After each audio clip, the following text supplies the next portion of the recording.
세상에 태어났을 때는 우리 집은 이미 예수님을 영접해서요, 늘 찬송이 있고 기도가 있고 또 감사가 있는 이런 참 아름답고 또 밝은 은혜로운 가정이었습니다. 그러나 자라면서 이제 어머니나 또 우리 형 누님들로부터 지난날 우리 가정에 대해서 이렇게 얘기를 종종 듣지 않습니까? 근데 우리 형제가요, 지금은 6남매인데 처음에는 7남매였다 그래요. 저는 어렸을 때 자라나면서 사촌끼리 이렇게 가까운 것, 친한 것을 보면 좀 이상했어요. 아, 저게 아닌데 저 사람들 왜 그렇게 친할까? 왜 그러냐면 우리 아버님이 형제였었는데요. 단 형제였었는데 가까워야 되잖아요. 그런데 원수처럼 지났어요. 왜 그러냐면 우리 큰어머니는요, 딸만 7을 낳았어요. 안 놀라시네. 아들 하나도 없이 딸만 7을 들이나신 거예요. 그런데 우리 어머니는 아들 5에 딸 2를 이렇게 낳으시니까 시기심이 생겨가지고요, 시어머니 안 계신 그 형님의 시집살이는 우리 뭐 사전에도 나와 있다면요, 힘들다고. 우리 어머니가 그렇게 시집살이를 우리 큰어머니한테 하시니 참 힘들었었겠죠.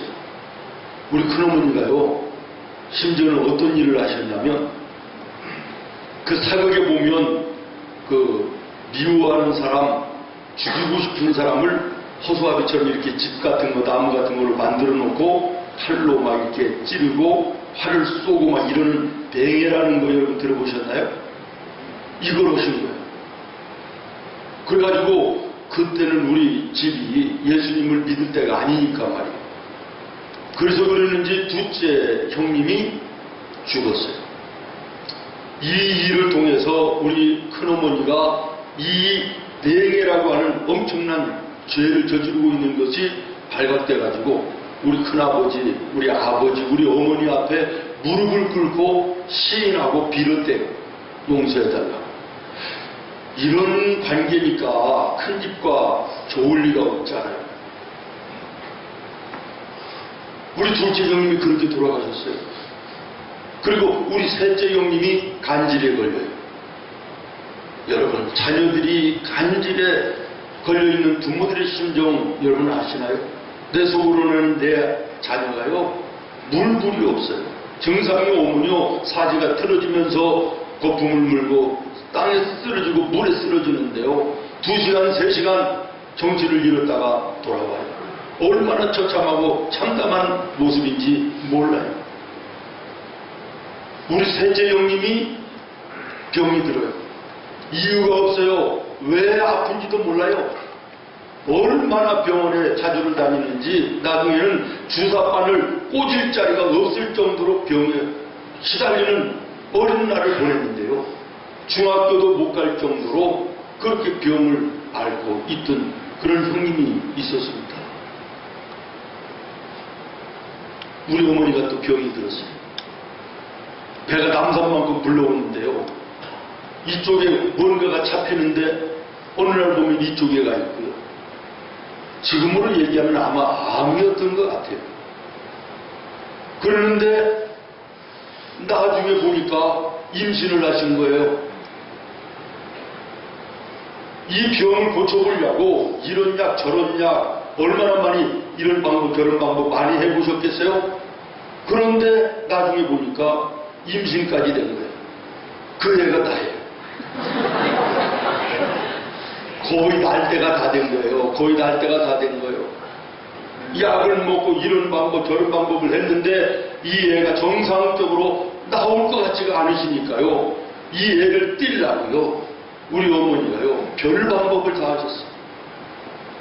나무에다가 배를 부딪히면 유산이 될까 싶어가지고 부딪혀 보시기도 하고, 뒷산에 올라가서 언덕에서 굴리시기도 하고, 나중에는 뭐 독한 것을 먹으면 그 소주를 많이 먹으면 녹아내린다 그래가지고요. 양푼에다가 소주를 담아서 그냥 한 번에 완샷 드셔보시고요.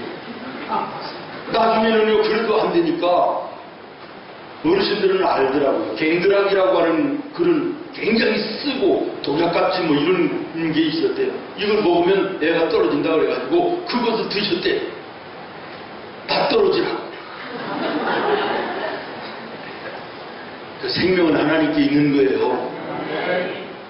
정상적으로 나올 것 같지 않았는데 우리 7남매 중에 제일 잘나게 이렇게 나왔잖아요. 그런 상태. 그러니 없는 가정에 모든 병자들이 그렇게 많고요. 그러니 얼마나 힘들었겠어요. 우리 이모는 어떤 분이라고 제가 가끔 간증하잖아요. 무당도 큰 무당이에요. 우리 어머니가 이제 이모 언니의 일을 돌봐주면서 생활을 또 하셨어요. 여러분, 우리 가정의 지금 분위기가 과연 어떠했을까를 한번 상상해 보시라는 거예요. 어땠을까요? 참 참담했을 거예요. 얼마나 어두웠을 것입니까?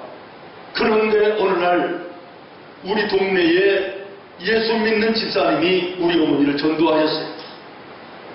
당신이 믿는 신이 당신의 아들 고쳐주지 못하면 내가 믿는 하나님을 한번 믿어봐라. 하나님은 창조주이시다. 전능하신 하나님이다. 그래서 우리 어머니가요, 자식 때문에 그 모든 것 전부 다 버리고 예수를 믿기 시작해요.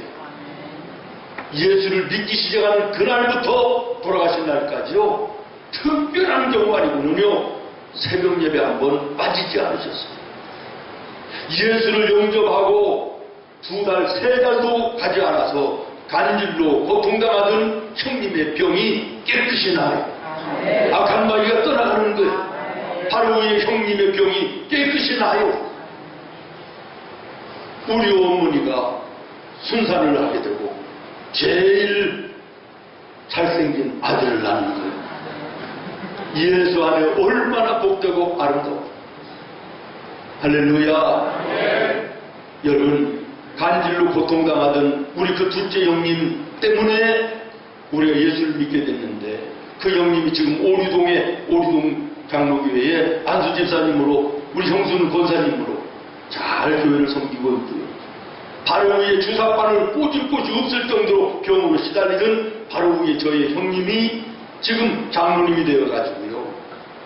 정말 목사인 제가 봐도 존경할 만한 장로님이에요. 교회를 잘 섬기고 목사님을 모시고 교회를 이루어나가는 이런 장로님이 되셔 계세요. 무당하시는 우리 이모는 우리 어머니의 전도로 구원받아 우리 어머니의 대를 이어서 교회에 종을 치는, 새벽 종을 치는 이런 일을 3년간 하시다가 돌아가셨습니다. 원수같이 지내던 우리 큰 집에 우리 어머니가 예수님을 영접하고 용서하시고 제일 큰 아들, 우리 제일 큰 형님을 양자로 보내드렸어요. 예수 안에 얼마나 복되고 아름다운 가정이 되는지. 할렐루야. 사랑하는 여러분, 빛이 들어오면 어두움은 자동적으로 떠나가는 거예요. 태양이 떠오르면 안개는 자동적으로 거치는 것처럼 예수 그리스도께서 내 마음과 내 가정과 내 인생 속에 오시면 어두움의 악한 마귀의 권세가 떠나가는 거예요. 예수의 밝은 빛이 비춰지고 감사와 찬송이 넘쳐지는 만족과 소망과 희망이 넘치는 아름다운 인생이 시작되는 줄로 믿습니다. 저희 가정이 그런 가정이었는데요. 오늘 본문 말씀 여러분 보십시오. 이 저의 간증과 연결되어지는 이런 말씀이라고 생각을 해요. 죽음이 변하여 생명이 되고 절망이 변하여 소망과 희망이 되는 생명운동의 역사가 기록되어져 있습니다. 싱그러운 녹음이 짙어져가는 6월의 첫 주일 아침, 예배하는 우리 모두에게 하나님께서 녹색의 싱그러움 같은, 그리고 생명이 약동하는 놀라운 은혜의 아름다운 신앙의 모습을 허락해 주실 줄로 믿습니다. 에스겔서 가운데 가장 유명하고 가장 잘 알려진 말씀이 오늘 읽은 본문이에요. 에스겔 골짜기에 마른 뼈들이 생기를 얻어가는 과정을 회화적으로 묘사한 이런 말씀, 우리가 잘 알고 듣는 말씀입니다. 오늘 본문의 말씀은 1절에 이렇게 시작합니다. 여호와께서 권능으로 내게 임재하시고 그의 영으로 나를 데리고 가서 골짜기 가운데 두셨는데 거기 뭐가 가득하더라? 뼈가 가득하더라.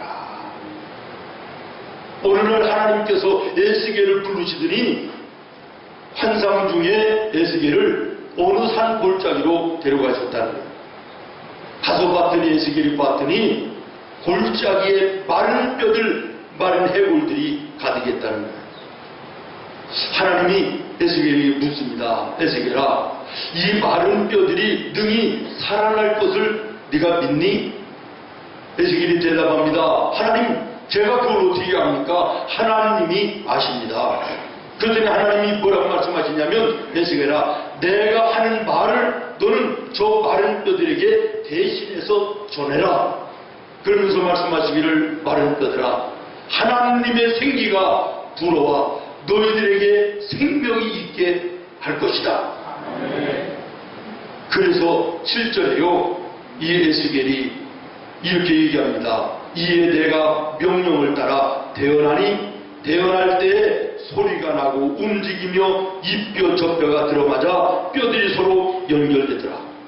내가 보니 그 뼈의 힘줄이 생기고 살이 오르며 그 위에 가죽이 덮였다.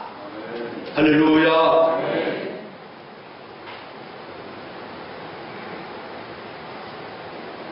그리고 11절에 보면 이 마른 뼈의 모습이 이스라엘 백성들의 모습이라고 말합니다. 11절입니다. 또 내게 이르시되 인자야, 이 뼈들은 누구라? 이스라엘의 온 족속이다. 사랑하는 성도 여러분, 오늘 이 본문을 통해서 하나님께서 우리에게 교훈하시고자 하시는 뜻이 무엇인가를 우리가 생각하며 함께 은혜를 나누고자 합니다. 한마디로 말씀하면 이스라엘의 절망적인 현재의 모습을 말씀하고 있는 것입니다. 이스라엘은 주전 586년에 바벨론의 침공에 의해서 망합니다. 그리고 그 당시에 바벨론의 왕이었던 느부갓네살이 역대하 36장에 의하면 이스라엘 사람들을 전부 다 죽일 뿐만 아니라 성전 안에 깊숙이까지 들어와 사람들을 칼로 목을 치고 회파시켰다, 이렇게 말하고 있습니다. 그리고 그 당시에 이스라엘의 왕이었던 여호야긴을 긴 쇠사슬에 묶어서 바벨론으로 포로로 끌고 가고 젊은이들을 전부 다 끌어가고 그 외에 수많은 백성들을 바벨론으로 포로로 끌어갔다고 말씀하고 있습니다. 남겨져 있던 백성들조차도 죽음의 두려움 앞에 사방으로 도망가는데 애국 같은 곳으로 피난가는 겁니다. 포로로 잡혀갔던 포로들은 고통스러운 하루하루를 지납니다. 눈물로 절망 가운데 한숨 지면서 살아갑니다. 삶의 용기와 희망이 있을 리가 만무합니다. 오늘 본문은 이 상태를 마른 뼈로 묘사하고 있습니다. 여러분, 2절 마지막 부분을 여러분 한번 보시기 바랍니다. 마른 뼈도 어떤 마른 뼈냐 그러면 아주 말랐더라 그랬어요. 아주 말랐더라. 다시 말하면 회복이 불가능했다는 거예요. 완전한 절망이었다, 그런 말입니다. 1절과 2절에 골짜기라고 이렇게 얘기를 했는데 쭉 내려가서 11절에 보면, 12절에 보면 무덤이라고 얘기하고 있습니다. 골짜기가 무덤이었다는 거예요. 무덤과 같은 곳이었다는 거예요. 다시 말하면 이스라엘 백성들이 사지에서 죽은 사람과 같이 절망적인 삶을 하루하루 살고 있었다, 그런 말이죠.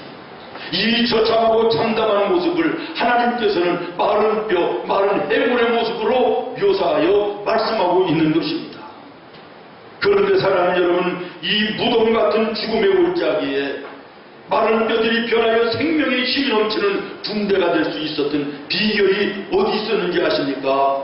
하나님의 말씀에 있었습니다. 아멘.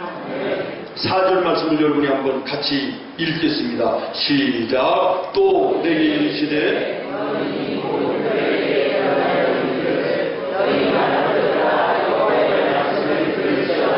아멘.